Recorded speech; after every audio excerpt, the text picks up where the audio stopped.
ओम सन शनिश्चराय नमः। प्रिय श्रोताओं, आज शनिवार के दिन सुनिए शनि देवता की संपूर्ण कथाएं।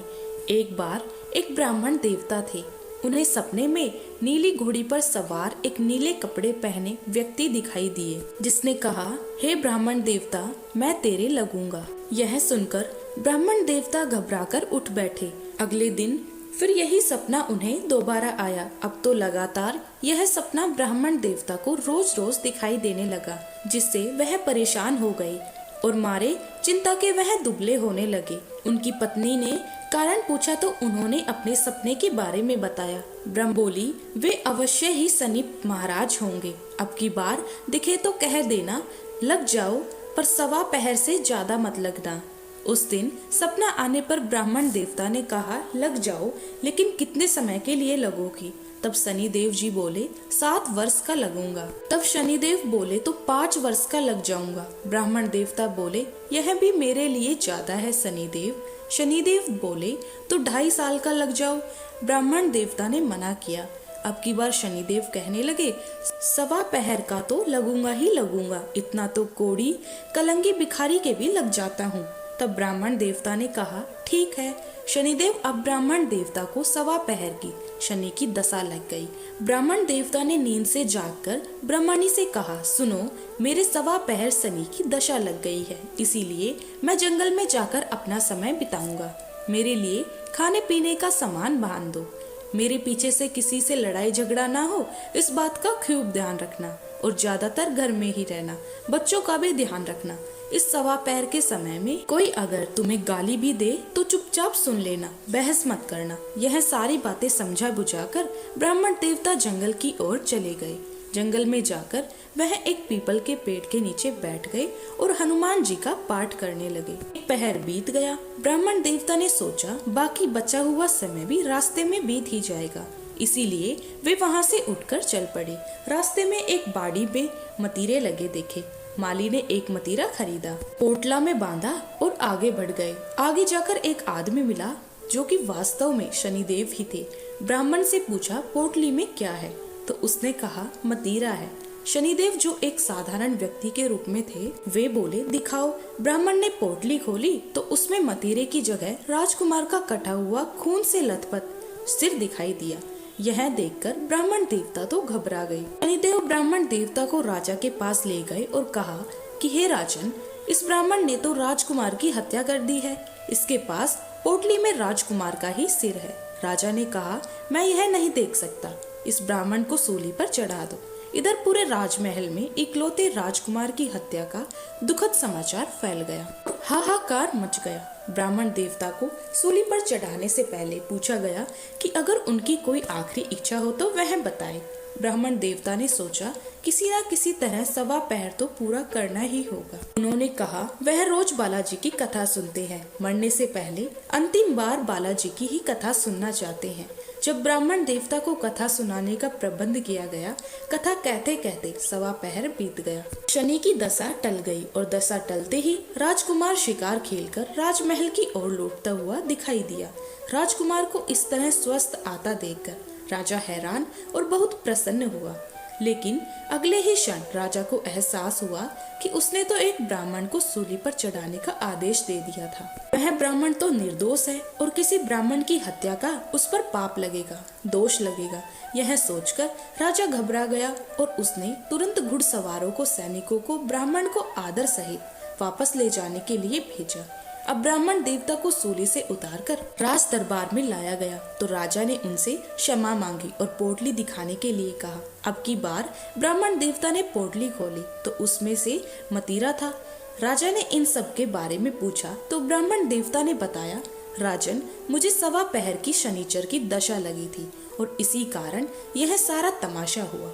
राजा ने पूछा, हे ब्राह्मण देवता, यह दशा कैसे टलती है?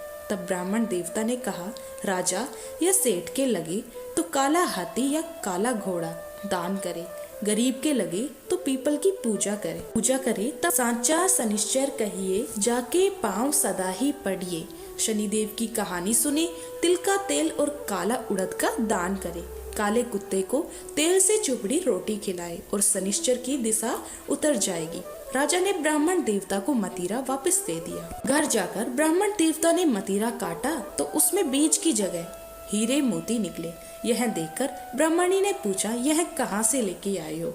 आप तो कह रहे थे कि शनि की दशा लगी है।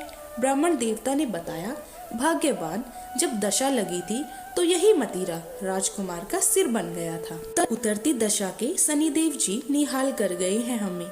हे शनिदेव, जैसे ब्राह्मण के शनि की दशा लगी वैसे किसी को ना लगे। आप सब पर अपने कृपा करें। सभी प्रेम से बोलिए, शनिदेव की जय। यह थी शनिदेव की 7.5 की कथा। अब सुनिए शनिवार व्रत की मुख्य कथा।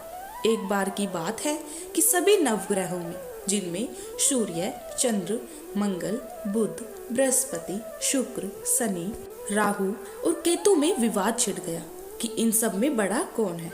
सभी आपस में विवाद करने लगे, लेकिन कोई निर्णय ना निकलने पर देवराज इंद्र के पास वे निर्णय कराने पहुंचे और अपना विवाद बताया। साथ ही निर्णय करने के लिए भी कहा। राजा विक्रमादित्य इस समस्या से चिंतित थे, क्योंकि वे जानते थे कि जिस किसी को भी छोटा बताया वही क्रोधित हो उठेगा। तब राजा को एक उपाय सूझा। उन्होंने स्वर्ण, रजत, कांस्य, पीतल, शीशा, रांगा, जस्ता, अभ्रक और लोहे से 9 सिंहासन बनवाए और उन्हें इसी क्रम में रख दिया। फिर उन सबसे निवेदन किया कि आप सभी अपने अपने सिंहासन पर स्थान ग्रहण करें।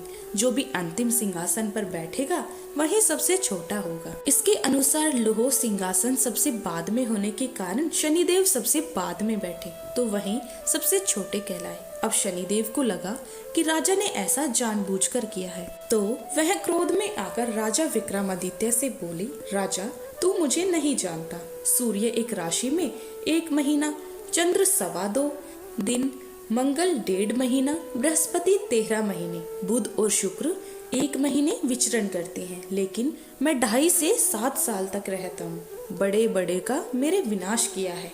श्री राम की 7.5 आई तो उन्हें वनवास हो गया। रावण की आई तो उनकी लंका को वानरों की सेना से हारना पड़ा।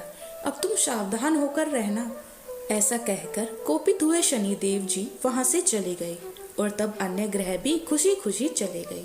कुछ समय बाद राजा की 7.5 आई। तब शनिदेव घोड़ों के सौदागर बनकर वहां आए। उनके पास कई सारे बढ़िया घोड़े थे। राजा ने यह समाचार सुनकर अपने अश्वपाल को अच्छे घोड़े खरीदने की आज्ञा दी। उसने कई अच्छे घोड़े खरीदे और एक सर्वोत्तम घोड़े को राजा की सवारी करने दे दिया। अब जैसे ही राजा उस घोड़े पर सवार हुए, वह घोड़ा सरपट वन की ओर भागा और घने जंगल में पहुंचकर वह अंतर ध्यान हो गया। अब राजा भूख प्यास से भटकते रहे। तब एक ग्वाले ने उन्हें पानी पिलाया। राजा ने प्रसन्न होकर उसे अपनी अंगूठी दी और वह अंगूठी देकर राजा अपने नगर को चल पड़े। वहां उन्होंने अपना नाम उज्जैन निवासी वीका बताया और वहां उन्होंने एक सेठ की दुकान में रुककर जलपान किया। कुछ देर रुककर आराम भी किया। भाग्यवश उस सेठ की उस दिन खूब बिक्री हुई। अब सेठ रूप बदले हुए राजा विक्रमादित्य को अपने साथ अपने घर ले आया। वहां पर राजा ने खूंटी पर देखा कि एक हार टंगा हुआ है, जिससे खूंटी निगल रही थी। देखते ही देखते थोड़ी देर में वह पूरा गायब हो गया। तब सेठ ने वापस आने पर देखा कि हार तो गायब है। सेठ ने समझा कि वीका ने ही उसे चुराया है। फिर तो सेठ ने कोतवाल के पास उन्हें पकड़वा दिया। अब उस नगर के राजा ने भी राजा विक्रमादित्य को चोर समझकर उसके हाथ पैर कटवा दिए और नगर के बाहर फिकवा दिया। वहां से एक तेली निकल रहा था, जिसे दया आ गई और उसने वीका को अपनी गाड़ी में बिठाया। वह अपनी जीप से बैलों को हाँकने लगा। उस समय तक राजा की शनि दशा समाप्त हो गई। वर्षा ऋतु आने पर राजा मल्हार गाने लगे। राजा जिस नगर में थे वहां की राजकुमारी मन भावनी को उनका गाना इतना पसंद आया कि उनके मन ही मन प्रण कर लिया कि वह उस राग गाने वाली से ही विवाह करेंगी। राजकुमारी ने दासी को राग गाने वाले को ढूंढने भेजा। तब दासी ने बताया कि वह तो एक चौरंगिया अर्थात अपाहिज है, परंतु राजकुमारी नहीं मानी। अगले ही दिन वह भूख प्यास त्याग कर अनशन पर बैठ गई कि विवाह करेंगी तो उसी से करेंगी। बहुत समझाने पर भी राजकुमारी नहीं मानी। राजा ने उस तेली को बुला भेजा और विवाह की तैयारी करने को कहा। फिर तो उसका विवाह राजकुमारी से हो गया। तब एक दिन सोते हुए स्वप्न में शनिदेव ने राजा को दर्शन देकर कहा कि राजन, देखा तुमने, मुझे छोटा बताकर कितना दुख झेला। तब राजा ने उनसे क्षमा मांगी और प्रार्थना करते हुए कहा, हे शनिदेव, जैसा दुख मुझे दिया किसी और को मत दीजिएगा। तब शनिदेव मान गए और कहा कि जो मेरी कथा और व्रत करेगा उसे मेरी दशा में कभी कोई दुख नहीं होगा। जो व्यक्ति मेरा रोज ध्यान करेगा और चींटियों को आटा डालेगा, उनकी सभी मनोकामनाएं पूर्ण होंगी। और ऐसा कहकर शनिदेव ने राजा को हाथ पैर वापस कर दिए। इधर प्रातःकाल आंख खुलने पर राजकुमारी ने देखा तो वह बड़ी आश्चर्यचकित हुई। तब विका अर्थात राजा विक्रमादित्य ने राजकुमारी को बताया कि वह उज्जैन के राजा विक्रमादित्य हैं। जानकर सभी अत्यंत प्रसन्न हुए। सेठ ने जब सुना तो वह राजा के पैरों पर गिरकर क्षमा मांगने लगा। राजा ने कहा कि यह तो शनिदेव का क्रोध था, इसमें किसी का कोई दोष नहीं। सेठ ने फिर भी निवेदन किया कि राजन, मुझे शांति तभी मिलेगी जब आप मेरे घर चलकर भोजन करेंगे। तब सेठ ने अपने घर तरह तरह के व्यंजनों से राजा का सत्कार किया। सभी ने देखा जो खूंटी हार निगल गई थी, अब उसे उगल रही थी। सेठ ने अनेक मोहरे देकर राजा का धन्यवाद किया। इसके बाद राजा रानी को लेकर अपने राज्य वापस लौट आए, जहाँ पर उनका खूब धूमधाम से स्वागत किया गया। राजा विक्रमादित्य ने कहा कि उन्होंने शनिदेव को छोटा बताया था, लेकिन वे तो सर्वश्रेष्ठ हैं। तब से राजा विक्रमादित्य के राज में शनिदेव की पूजा और कथा होने लगी। शनिदेव की यह दिव्य और प्रेरणादायक कथा अब पूर्ण होती है। जिन्होंने भी श्रद्धा से इस कथा को सुना, उन्होंने न केवल शनिदेव की कृपा प्राप्त की, बल्कि अपने पापों का भी क्षय किया। कथा श्रवण का यही संदेश है, जो जैसा कर्म करेगा वैसा फल पाएगा, पर शनिदेव यदि कृपा कर दे तो दुर्भाग्य भी सौभाग्य बन जाता है। अब आइए हम सब मिलकर शनिदेव से विनम्र प्रार्थना करें। हे कर्मों के न्यायाधीश शनिदेव, हमारे अच्छे बुरे सभी कर्मों को क्षमा कर हमें सही राह दिखा। हमारे जीवन से संकट, दरिद्रता, रोग और शत्रुता को दूर कर धैर्य, विवेक, संयम और सफलता प्रदान कीजिए। शनिदेव की कथा सुनने मात्र से मनुष्य को चंद्र दोष, राहु केतु की बाधाएं और समस्त शनि पीड़ा से मुक्ति मिलती है।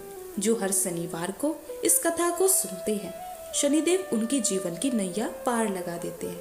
ओम सन शनिश्चराय नमः।